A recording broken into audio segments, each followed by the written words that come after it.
मैं कुमार गुप्ता जी से निवेदन करता हूँ कि जितने भी बच्चे आए हुए हैं उनको आगे का मार्गदर्शन देने के लिए कुछ अपना उपलब्ध करें।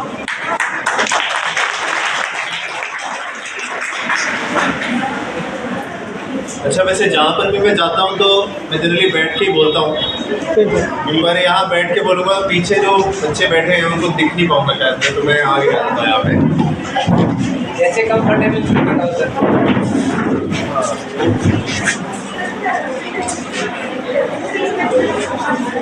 तो गुड आफ्टरनून एवरीवन। मेरा नाम पार्थ गुप्ता है। मैं यहाँ पर BDO कम CO के चार्ज में हूँ अभी। आप लोगों में से बहुत लोग नहीं जानते हो कि BDO CO क्या होते हैं, जानता है कोई? हाँ, क्योंकि आप लोग अभी पढ़ाई कर रहे हो, अभी आपकी उतनी उम्र कोई नहीं कि आप अभी जाके मतलब दफ्तर में कोई काम वाम हो आपको। ऐसा बहुत कम लोग ऐसे होते हैं जिनको सरकारी दफ्तर में अभी तक कोई काम पड़ा होगा। पढ़ा है कोई काम? क्या सर्टिफिकेट लेना होगा कोई? तो BDO होता है ब्लॉक डेवलपमेंट ऑफिसर, CO होते हैं सर्कल ऑफिसर, और ये ब्लॉक लेवल पर यानी प्रखंड लेवल पर ये पोस्ट होती है। ठीक है, ये आपको अगर कोई भी सुविधा कहीं पे चाहिए हो अपने घर के आसपास तो आप BDO साहब से जाके मिलते हैं, BDO सर से जाके मिलते हैं। ठीक है, जैसे आपके घर के आसपास अगर नाली ख़राब है, जैसे आपको कोई सर्टिफिकेट चाहिए कि आपका ये जाति है, ये आय प्रमाण पत्र, तो आप BDO साहब से या CO साहब से जाके मिलेंगे। तो अभी हम या तो आप हमारे ऑफिस आएंगे, नहीं तो ऐसे BDO सर होते हैं तो उनके पास आएंगे आप। ठीक है, तो ये छोटी मोटी जानकारी है, मेरे को लगता है आपके पास होनी चाहिए, क्योंकि अब आप एक महत्वपूर्ण पड़ाव अपने जीवन का पार करने वाली हैं। आपको पता है क्या है वो? अब आप कुछ ही देर में 18 वर्ष की हो जाएंगी। हाँ, यहाँ कोई है जो 18 वर्ष पार कर चुके हैं? 18 वर्ष क्यों हम बोल रहे हैं यहाँ पर? मतलब 18 वर्ष पे फोकस क्यों कर रहे हैं? हाँ, ये मतदान करने की उम्र 18 वर्ष के बाद से होती है। तो यहाँ कोई है जो मतदान करने लायक है, मतलब जिसकी उम्र 18 से हो गई है ऊपर? हाथ खड़ा करें वो जो है तो हाथ खड़ा करो, कोई है तो। नहीं है। कॉलेज से आए हैं बाद में जो है कॉलेज की यहाँ है लेकिन माधव से। अच्छा नहीं, बाद में मुझे वो शायद। चलो एनीवेज, आप लोग कुछ साल में 1-2 साल में सब आप एलिजिबल हो जाएंगे वोट देने के लिए। तो तब आप सबसे ये उम्मीद की जाएगी कि आप एक मैच्योरिटी के साथ ये काम करें। और मैच्योरिटी तभी आती है जब आप एक सभी चीज़ों के बारे में एक जनरल अवेयरनेस हो आपको कि आपको ये काम कराना है तो यहाँ से होगा। ठीक है, जैसे भी BDO से वो काम कराते हैं, और अगर वो काम नहीं करे तो किसके पास जाएंगे आप? तो आप अपने प्रतिनिधि से मिलेंगे। हाँ, अपने प्रतिनिधि से मिलेंगे आप। तो प्रतिनिधि कौन चुनता है, कैसे चुनता है बताएंगे? आप चुनते हैं प्रतिनिधि, मतलब जो आप जिनको वोट देते हैं, तो फाइनली जिसके वोट सबसे ज़्यादा होते हैं वो आपके प्रतिनिधि चुन के आते हैं। तो अगर आपका काम कोई अफसर नहीं कर रहा है तो फिर आप जाके अपने प्रतिनिधि से मिलेंगे। वो प्रतिनिधि आगे अफसर को बोलेंगे कि भाई इनका काम करिए। अगर प्रतिनिधि नहीं सुन रहे तो आप अफसर के सीनियर को जाके मिले, जैसे यहाँ पर फिर आप DM सर को, SDM को जाके मिलेंगे।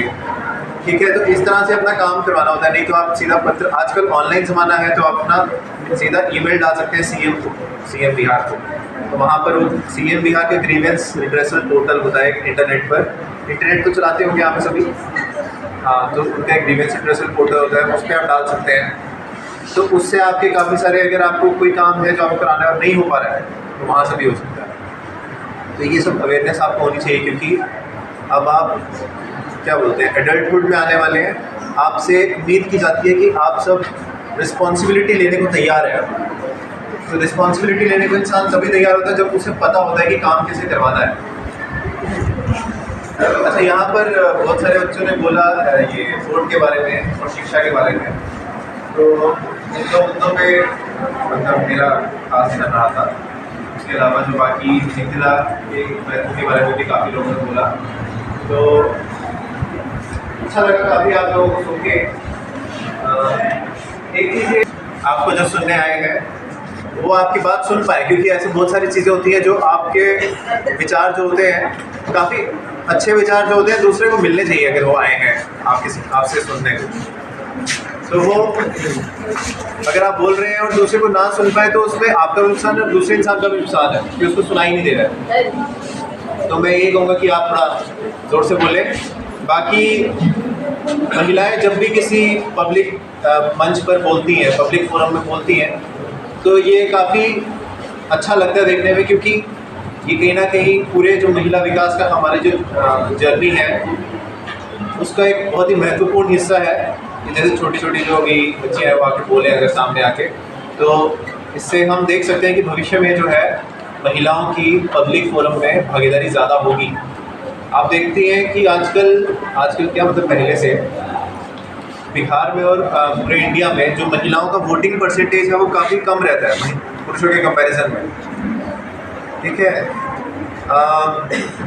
इसीलिए जो ये एक्टिविटीज़ है कि आप अपना वोट दें, इसको बोलते हैं SVEEP activities, systematic voter awareness and electoral participation, SVEEP activities बोलते हैं, तो वोटर एजुकेशन। तो ये एक्टिविटीज़ खास तौर से महिलाओं के लिए चलाई जाती है, क्योंकि हाँ जी बताइए क्या कोई डाउट है किसी को? नहीं है। तो महिलाओं के लिए चलाई जाती है। अगर महिलाएं ज़्यादा मात्रा में आके वोट देंगी तो ये क्यों ज़रूरी है कि वो ज़्यादा मात्रा में आके वोट दें? हम क्यों कह रहे हैं मतलब महिलाएं आगे वोट दें, मतलब क्या है ऐसा, क्यों? कोई बताना चाहेगा इस बारे में कुछ? हाँ बताइए।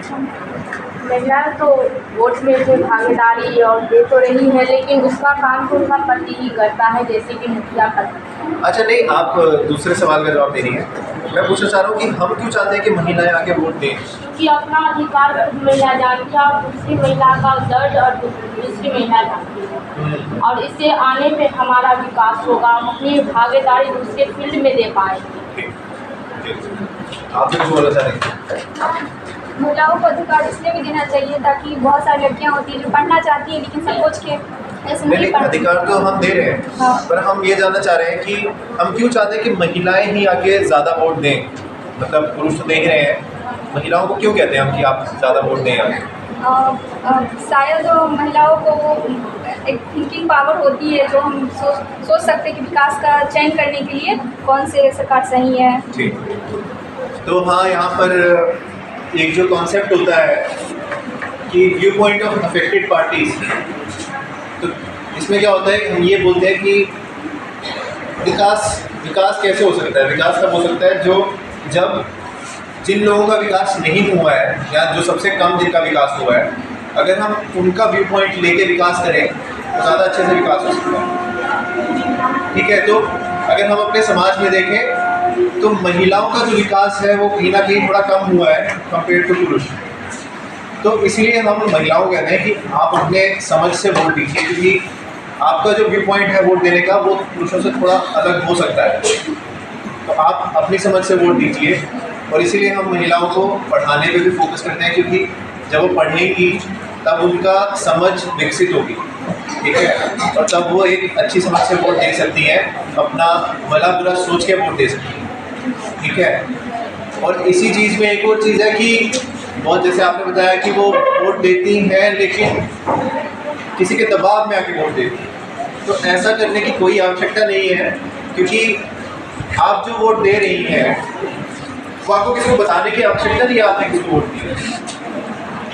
आप अपने मन में सोच लीजिए कि ये कैंडिडेट अच्छा है, ये कैंडिडेट ऐसा है, और उस हिसाब से आप वोट दे दीजिए, और बाकी बाहर किसी को बताइए मत कि किसको वोट दिया है। उसमें आपको कोई आपके जो जिसको आपने वोट दिया है आपको किसी को बताने की ज़रूरत नहीं है कि आप किसको वोट दिया। तो ये सब चीज़ें की जा रही हैं ताकि आपकी भागीदारी बढ़े, और जो हमारे जो समाज में एक ऐसा वर्ग है जो नहीं आगे आ पा रहा उसको आगे लाया जाए। और सरकार क्यों चाहती है महिला विकास हो? क्योंकि इससे बहुत सारे बेनिफिट्स होते हैं। जैसे अगर महिला विकास होगा तो बच्चों की सेहत अच्छी होती है, ठीक है। महिलाएं जो है अगर उनका विकास होगा तो जो घर की जो आमदनी है, ऐसा बहुत जगह देखा गया है कि घर की आमदनी को वो अच्छे काम में लगाती है, ना कि कोई दूसरे विनाशकारी काम में लगाएं। ठीक है, इससे बच्चों की सेहत अच्छी होती है, बच्चों की एजुकेशन लेवल अच्छी होती है। ठीक है, इससे समाज में एक लेवल ऑफ पीस और लॉ एंड ऑर्डर इम्प्रूव होता है। ऐसे बहुत सारे बेनिफिट्स हैं। हाँ, आप सुन लीजिए थोड़ा।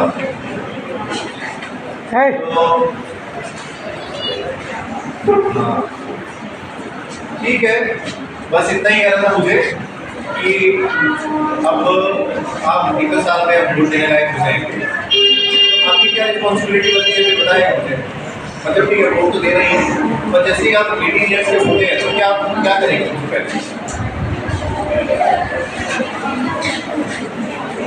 क्या करेंगे? नसरी है वहाँ पे लोग बताएंगे। हाँ, इनके बारे में मैं बताऊंगा अभी, पर फिलहाल आप बताएं ज़रा कुछ। हाँ, आपसे ही बात करो। हाँ, आपसे से नहीं, आपके पीछे। हाँ, बोलो। बताइए, आप 18 ईयर्स के जब हो जाएंगे तो आप सबसे पहले क्या करेंगे वोट देने से रिलेटेड?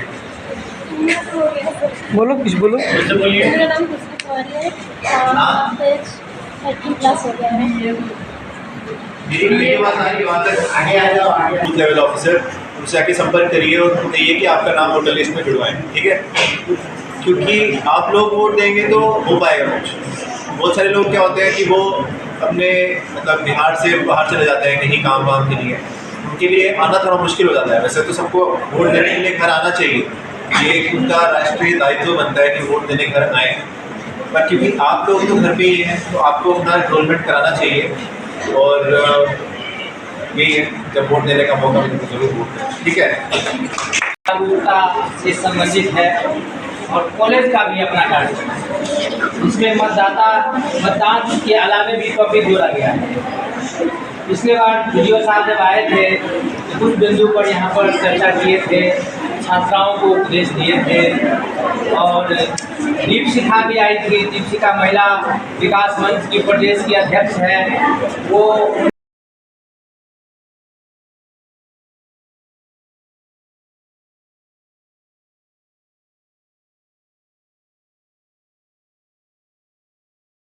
बहुत अच्छा माना जाता है।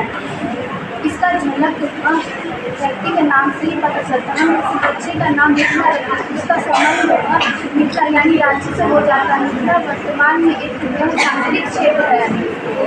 मतलब वर्तमान में एक सांस्कृतिक क्षेत्र है जिसमें बिहार एवं गंगा परमंडल एवं नेपाल और संगीत के साथ साथ नेपाल की तराई क्षेत्र भी सम्मिलित है।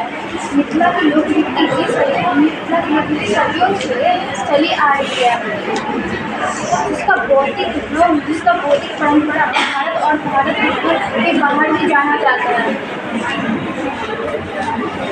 धन्यवाद। तो बहुत पहले शिक्षा के बारे में कहा, मैं तो शिक्षा के बारे में नहीं कहना चाहूँगी। और मैंने इससे पहले जो मतदान के बारे में बोला था उसके लिए सॉरी बोलना चाहूँगी। मैंने इससे पहले मतदान के बारे में भी कहा था, जिसमें शायद मैंने बहुत सारी गड़बड़ी कर दी। और अब मैं शिक्षा के बारे में कहना चाहूँगी, जो हर किसी को प्राप्त करने का हक होता है। शिक्षा ज्ञान अच्छा आचरण विदों का प्राप्त करने की प्रक्रिया है, जिसमें शिक्षा जो हमारे व्यक्तियों को शिक्षा प्राप्त करने का अधिकार होता है। शिक्षा एक ऐसी चीज़ है जो हमें हज़ारों लोगों के बीच में एक अच्छा फील करवाती है और शिक्षा से हम कुछ भी प्राप्त कर सकते हैं। शिक्षा से ही हमारे अच्छे आचरण का पता चलता है, व्यवहार का पता चलता है, बहुत सारी चीज़ें होती हैं जिनका पता चलता है।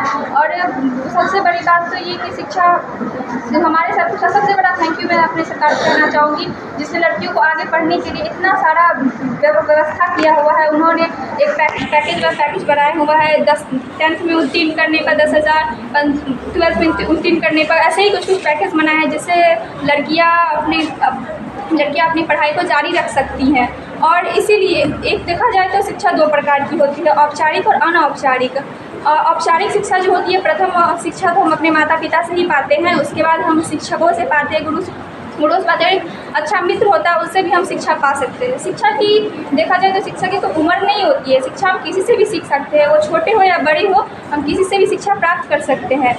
रही बात अनौपचारिक शिक्षा की, तो वो हमें प्राप्त करने की या किसी से लेने की ज़रूरत नहीं होती है। वो हमारे मन का एक मैप होता है जो हमें जिसमें हमें नहीं पढ़ना चाहिए और शिक्षा औपचारिक शिक्षा की ओर जाना चाहिए। बहुत बहुत धन्यवाद साक्षी कुमार।